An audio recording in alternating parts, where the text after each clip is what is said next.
and its impact on our democracy. I am Biku Basubandu, I'm a Buddhist monk, and I serve you as the Interfaith Manager for AFN. Today, we will start with a very small meditation leading by my friend, Verne Voltridao. Thank you all for joining us today. Let us take 3 deep breaths, followed by the really big singing bowl here to the left.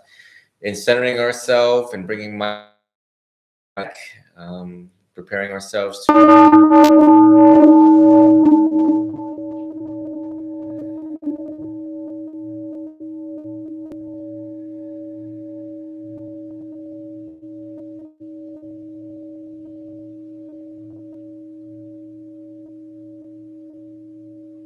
this time you can relax your concentration. And when you are ready, you can arise from your breathing. I'd like to yield the floor back to Venerable Vasio. Thank you. Thank you, Verne Voltridao. Today, we are happy to welcome Reverend Christine Dance, who is the minister of the Unitarian Universalist Congregation of Phoenix. She is in her 6 years there, serving Unitarian Universalists from across the valley.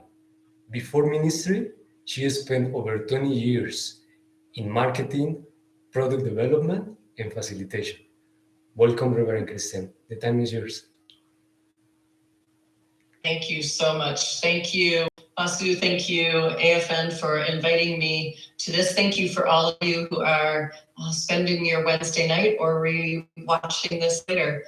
Go ahead and share the screen. My goal is to take you quickly through a whole bunch of slides and tell our story, and then leave plenty of time for conversation. And tell our story, and then leave plenty of time for conversation at the end.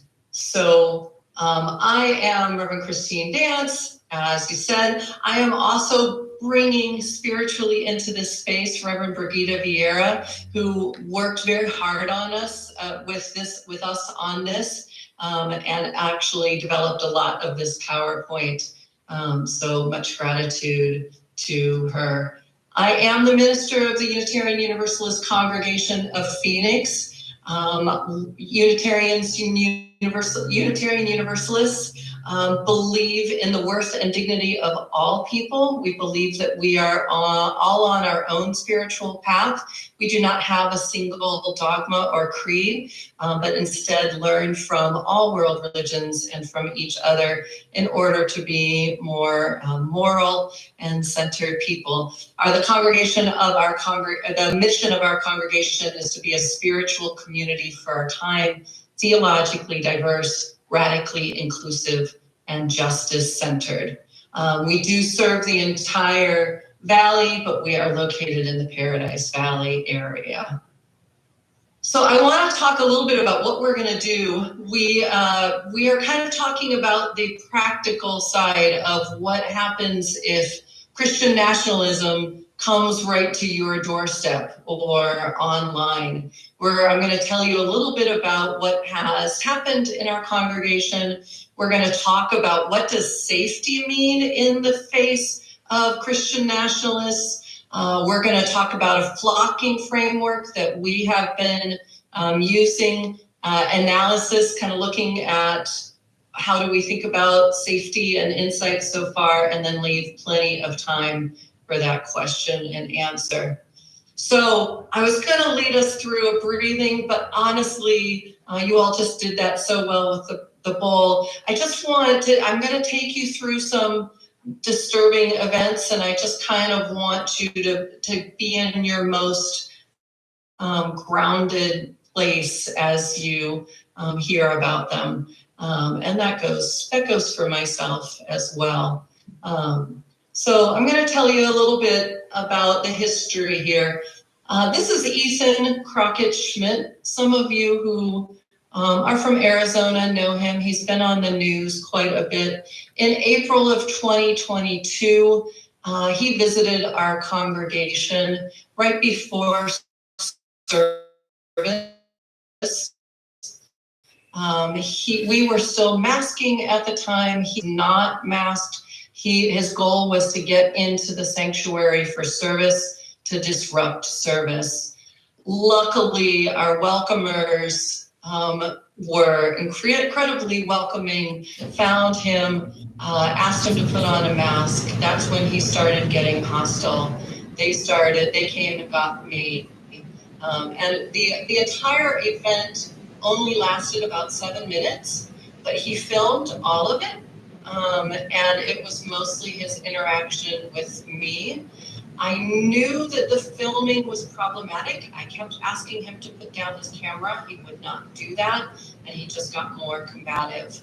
Eventually, we did call. I isolated him, tried as much as possible not to have him interrupt all the people that were coming in while he was spewing his hatred of everything from masking to our LGBTQ pride flag to our Black Lives Matter flag, the banners on our Congress. He knew exactly what to do once we called the police. He knew how long he had. He didn't park on our campus, and he went out filming himself the entire way. The challenge, that was disruptive and traumatic to many of the people, but the problem is what happened afterwards. He had that on video. He posted it on 3 of his accounts.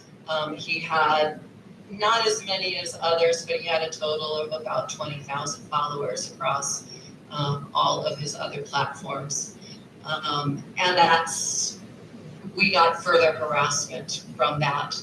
But more so, this was out there with our name, and it was out online. We had another. We know that these were connected. This is somebody who followed that person. This was several months later. From across the parking lot, he sent a drone over our campus school. We had 2 schools at the time, but we have a kindergarten through 4th grade school. And while he was letting out, the drone came out, and they called us pedophiles, said we were grooming, all those terrible things. But plus had video of children on the drone. And that was extremely distressing, not just for us, but also for the school, for the parents that were involved.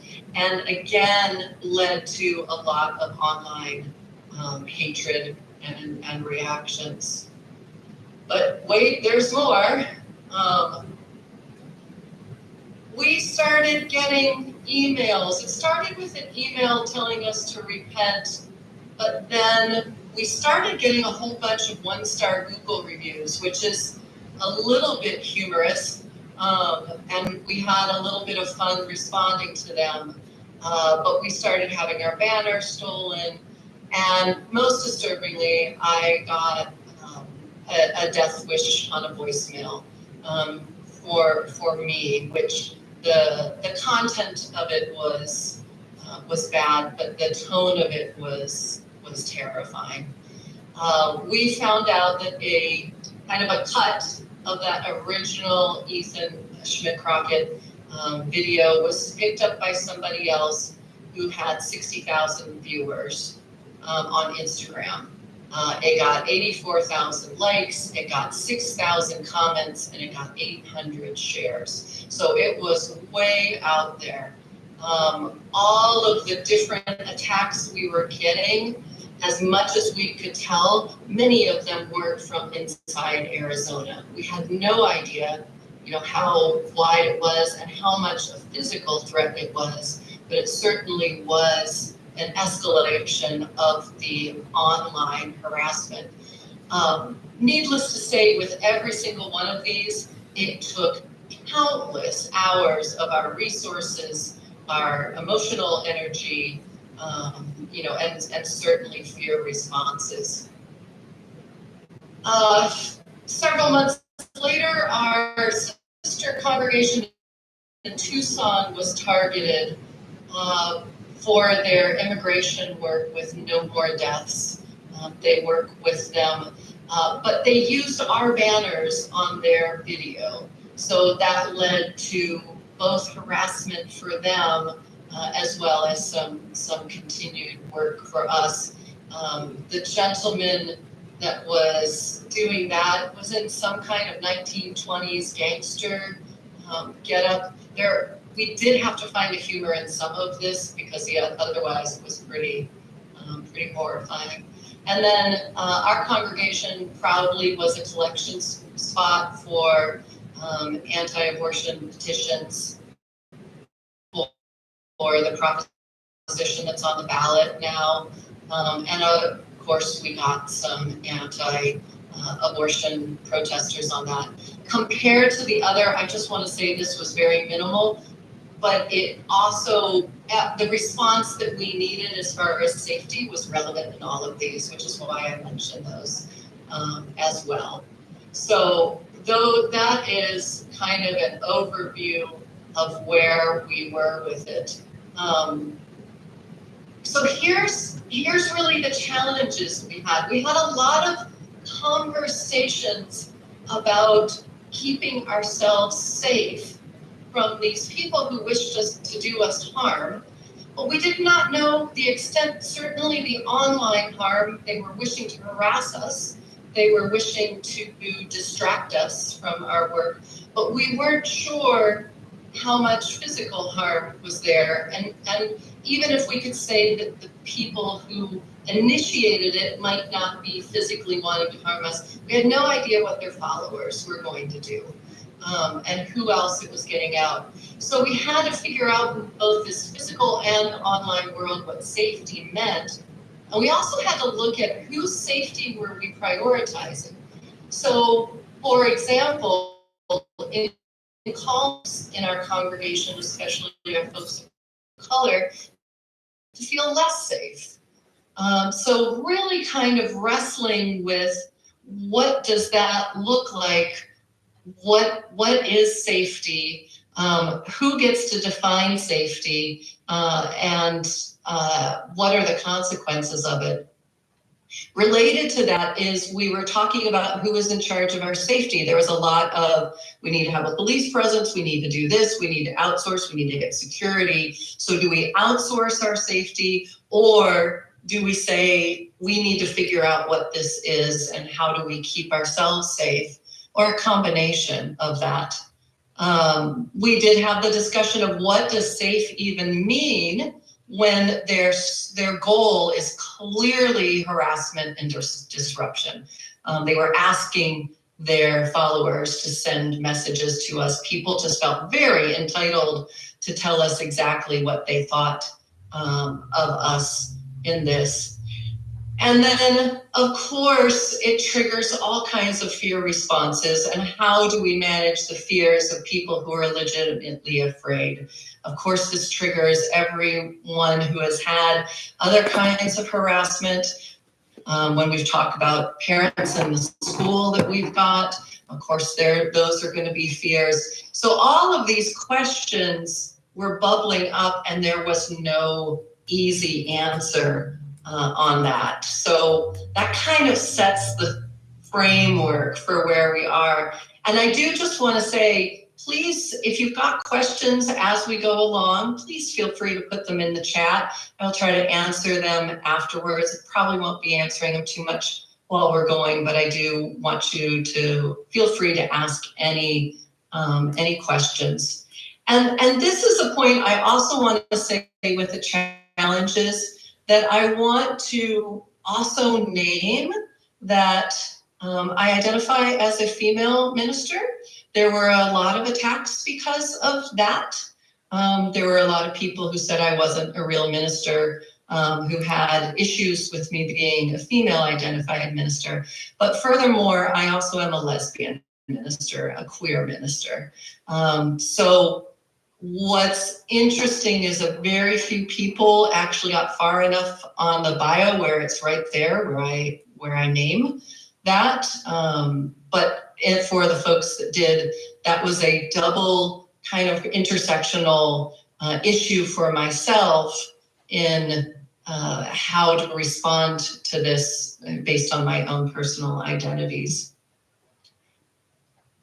So through a lot of conversation, through a lot of partnership, through a lot of soul searching, and really trying to figure out how our faith calls us to respond, we came up with a flocking framework.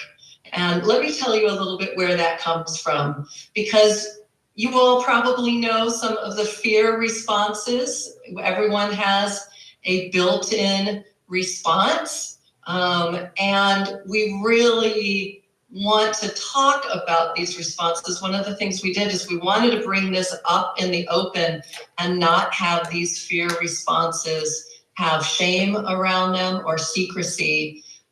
We wanted to acknowledge that each of our bodies respond to stress and anxiety in different ways, and that it is normal, and it is our body saying, alert, alert, to help us protect because something is telling us that we don't feel safe.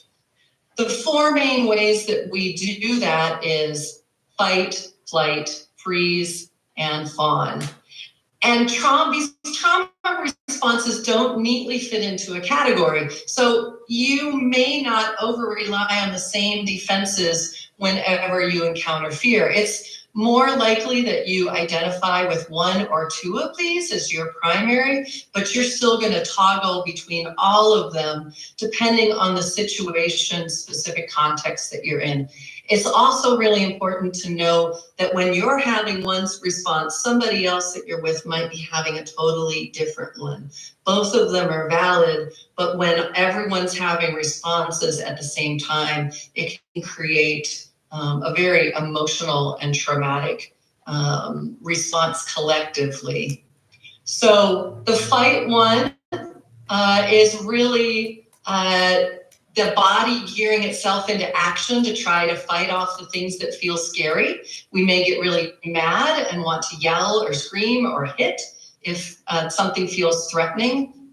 If we listen to that fighter, it would probably sound something like some of the traits in it. The flight response is basically our bodies wanting to run away from the thing that feels scary. When we are in flight, we try to escape. We may feel fidgety or maybe want to avoid whatever it is that makes us feel anxious or afraid. When what this one would sound like is probably like, yikes, I gotta get out of here fast. It's my response if I see a snake in the area. That's flight, right? And these are all of the responses and things that might be happening in your body. The next one is freeze. There are times when our bodies are trying to protect us by shutting down to block the threat that feels scary. When we're frozen, the mind can go blank and it can become hard to think. It might be hard to talk, or we might not want to share with anybody. We might even want to hide or try to be alone. And if this part of us could speak, it's kind of saying, if I don't move, maybe the scary thing won't know that I'm here. And then there is fawn. That's the fourth protector. And fawn is when we are trying to appease or please the scary thing to make it less overwhelming. We try not to be the target by becoming its friend, even if we know that that's not the right thing for us to do. We might feel sorry even if we're not, or we might not really say what we're thinking. And the fawn says, I'm just trying to have everyone get along. And I will say, when I encountered the person in the first time, there was a whole bunch of, I kind of want to clock him. There was a whole bunch of flight where I just needed him to leave now. And I knew I needed to get him out of the building. But there was another part that was very aware that I was being recorded the whole time. And I will say that there was a little bit of fawning of just, I was going to try to kill him with niceness. I was not going to give anything more to try to incite that for more. So all of these protectors are very normal. They happen to us all. And when we make time and space to share those scary threats in our lives with each other and in community, we become not just trauma informed, but trauma responsive. We can meet the moment and find new ways forward of communal care together. And what we are really doing when we are doing that is we are flocking together. We are doing it as a community. As a flock, our fears can feel less overwhelming and our anxiety can go down because we're helping keep one another safe and we're no longer alone in our anxious feelings. As a flock, we can talk about the hard things and find new creative ways to go as a community that we wouldn't do all by ourselves. And as a flock, we learn how to take care of one another and make sure that each of us has not just what we need to survive, but how can we actually thrive as a community. So we believe that as people of faith, we are called to be in relationship with one another so we can flock. And we believe that we are flocking towards collective liberation. So in safety conversations, there's always a rumble because that safety, those challenges that I said, safety and danger mean different things to different people, given all of our different lived experiences of how we move through the world based on the color of our skin, our gender identity, our sexual orientation, our age, our documentation status, our disabilities, or any other identities. So a faith-based response asks a larger question about safety and how we practice building a more just and justice-oriented security culture. So those questions of what is being protected, why and for whom and for what purpose is that protection? How can we make this model of safety that is anti-racist, anti-classist, anti-ableist, and really justice-oriented? And we're really trying to unlearn some of the ways that people have been socialized to just go right to police and surveillance, and how we can go more into radically listening and caring for each other. And it's a really radical and complicated way of thinking about it. But we found it was the only way for us to reclaim our own power versus seeing ourselves as victims in this or constantly having those fear responses.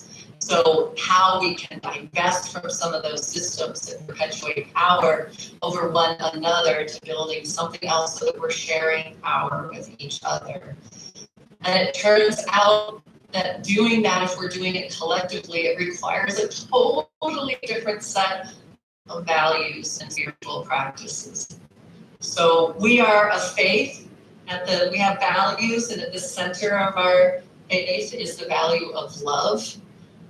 And we believe that with that value of love, looking at our other values of covenant and commitment, looking at our other values of covenant